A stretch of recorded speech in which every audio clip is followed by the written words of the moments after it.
Assalamualaikum warahmatullahi wabarakatuh. Salam sehat, salam bahagia.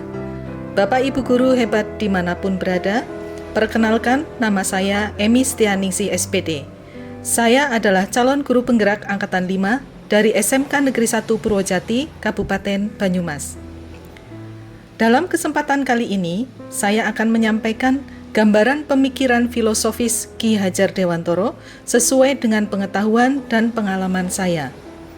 Gambaran atau perumpamaan yang saya gunakan sebagai wujud kontekstual pemahaman saya terhadap pemikiran-pemikiran Bapak Ki Hajar Dewantoro. Bapak Ki Hajar Dewantoro lahir di Yogyakarta pada tanggal 2 Mei 1889. Tanggal tersebut dijadikan Hari Pendidikan Nasional Indonesia untuk menghormati jasa-jasa beliau dalam memperjuangkan pendidikan di negeri ini. Beliau lahir di lingkungan keraton dengan nama asli Raden Mas Suwardi Suryaningrat. Melihat kondisi pendidikan masyarakat Indonesia di zaman kolonial Belanda yang mengajarkan pendidikan seperlunya saja dan menganggap bahwa kaum bangsawan yang lebih berhak mengenyam pendidikan, melahirkan banyak pemikiran-pemikiran beliau dalam dunia pendidikan yang pada akhirnya beliau perjuangkan sepanjang hayat. Filosofi pendidikan Ki Hajar Dewantoro. Menurut Bapak Ki Hajar Dewantoro, tujuan pendidikan adalah menuntun segala kodrat yang dimiliki anak agar mencapai keselamatan dan kebahagiaan yang setinggi-tingginya sebagai seorang manusia maupun sebagai anggota masyarakat. Tujuan pendidikan bagaikan seorang ibu yang menuntun anaknya dengan rasa tanggung jawab dan penuh kasih sayang, menjaga anak selama perjalanannya agar tak kehilangan arah dan mencapai cita-citanya. Berbicara mengenai kodrat anak. Dalam menuntun laku dan pertumbuhan kodrat anak, Ki Hajar Dewantoro mengibaratkan peran pendidik seperti seorang petani atau tukang kebun. Selaras dengan pemikiran Bapak Ki Hajar Dewantoro, saya menggambarkan anak-anak itu seperti biji tumbuhan yang disemai dan ditanam oleh orang tua dan dipercayakan kepada para guru untuk menumbuhkannya. Mereka menyerahkan bibit yang berbeda-beda. Ada bibit cabai, bibit sayuran, atau bibit buah-buahan, sesuai gambaran potensi anak yang berbeda-beda. Sebagai pak tani atau pak tukang kebun akan merawat bibit tadi apapun potensinya dengan sebaik-baiknya, menyiapkan lahan yang subur, memberikan air dan pupuk, dan memastikannya mendapat cukup cahaya dan terhindar dari hama pengganggu agar tumbuh dengan baik dan menghasilkan. Di lahan yang telah disediakan, anak-anak itu bagaikan bibit-bibit yang ditanam. Bila bibit tadi ditempatkan di tanah yang subur dengan mendapatkan sinar matahari dan pengairan yang baik, maka meskipun bibit yang kurang baik atau kurang berkualitas dapat tumbuh dengan baik karena perhatian dan perawatan dari pak tani. Demikian sebaliknya, meskipun bibit tadi disemai adalah bibit berkualitas baik, namun tumbuh di lahan yang gersang dan tidak mendapatkan pengairan dan cahaya matahari serta tangan dingin pak tani, maka bibit itu mungkin tumbuh, namun tidak akan optimal dan menghasilkan. Bibit-bibit tadi akan tumbuh dan berkembang sesuai dengan kodratnya. Sebagai bibit cabai, maka akan menghasilkan cabai, dan bibit sayuran akan menghasilkan sayuran. Kita tidak bisa memaksakan bibit cabai menghasilkan durian. Pendidikan adalah tempat persemaian benih-benih kebudayaan dalam masyarakat. Ki Hajar Dewantoro memiliki keyakinan bahwa untuk menciptakan manusia Indonesia yang beradab, maka pendidikan menjadi salah satu kunci utama untuk mencapainya. Pendidikan dapat menjadi ruang berlatih dan bertumbuhnya nilai-nilai kemanusiaan yang dapat diteruskan atau diwariskan. Perumpamaan kodrat anak. Menurut pemikiran Ki Hajar Dewantoro, sejatinya anak memiliki kodrat alam dan kodrat zaman. Kodrat alam berkaitan dengan sifat dan bentuk lingkungan di mana anak berada. Sedangkan kodrat zaman berkaitan dengan isi dan irama.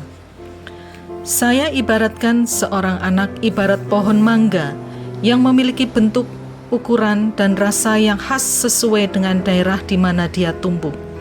Pertumbuhan dan cita rasa mangga tadi terbentuk dari kontur tanah, banyak sedikitnya persediaan air daerah tersebut, dan banyaknya sinar matahari.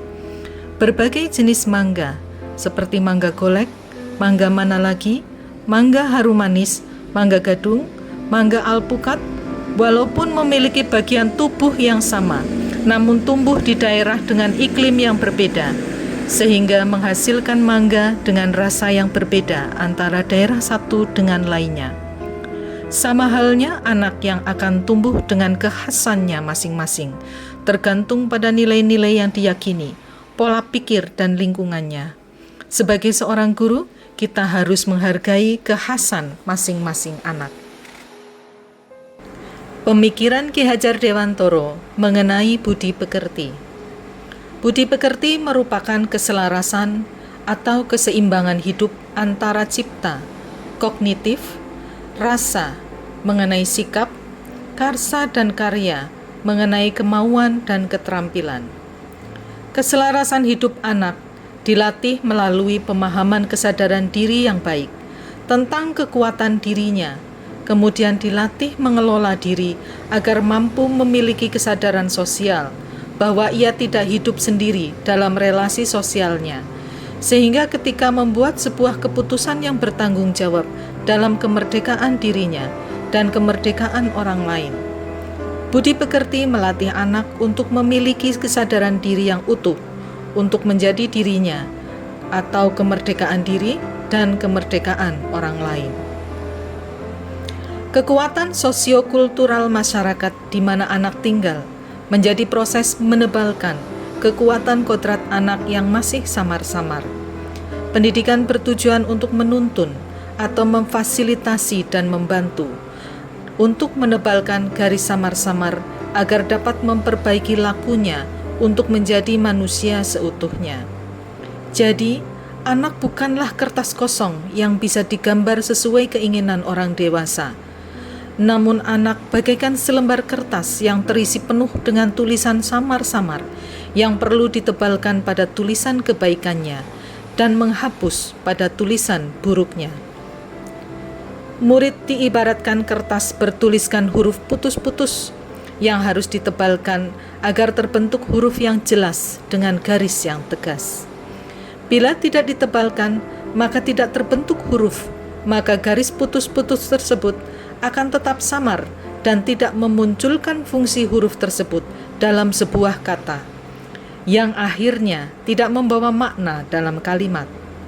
Sebagai seorang guru, kita mampu membantu anak menebalkan kekuatan potensinya, sehingga anak akan berdiri mandiri dan membawa manfaat pada lingkungannya.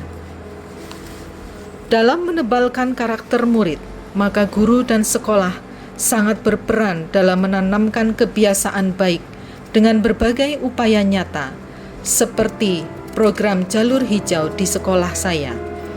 Dalam program ini, murid harus bisa membiasakan diri dengan kebiasaan di dunia usaha dunia industri untuk berjalan di jalur yang sudah disediakan demi keamanan dan keselamatannya.